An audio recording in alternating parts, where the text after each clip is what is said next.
তাই বলছি ক্লায়েন্ট হান্টিং এর আগে প্রথম আমরা চুজ করব আমাদের business category. As a business category আমি এখানে যেটা দেখতে পাচ্ছি সেটা হচ্ছে পেড সার্ভিস।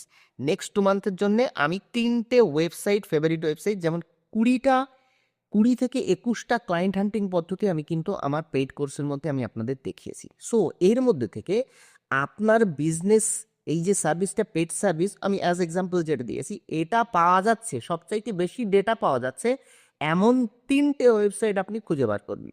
দ্বিতীয় কাজ কমপ্লিট হয়ে গেল। 3 নম্বর কাজ হবে আপনি কি করবেন, সপ্তাহ বা 2 সপ্তাহ ধরে আপনি কি করবেন, প্রত্যেক দিন 30টা 40টা করে ডেটা কালেক্ট করবেন। ডেটা কালেক্ট করে একটা ডেটা শিট ক্রিয়েট করবেন। ডেটা শিট ক্রিয়েট করার পরে আপনার কাছে একটা রেঞ্জ অফ একটা ডেটা তৈরি হয়ে যাবে, যেটা আপনি কিন্তু এখন পুরোপুরি রেডি মানে মেল করার জন্য।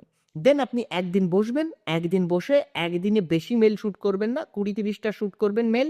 ঠিক আছে, খুব কাস্টমাইজ, তার জন্য 2 থেকে 3টে আপনি প্যাটার্ন ইউজ করবেন মেলের। তার কারণ একই প্যাটার্ন যখন বারবার ফরওয়ার্ড হয় তখন কিন্তু সেই মেলটা স্প্যাম হতে পারে। এই জন্যে আমি বলবো বারবার আপনি একই মেল ফরওয়ার্ড না করে আপনি কি করতে পারেন, আপনি একটু আলাদা টাইপের মেল তৈরি করে আপনি ফরওয়ার্ড করুন।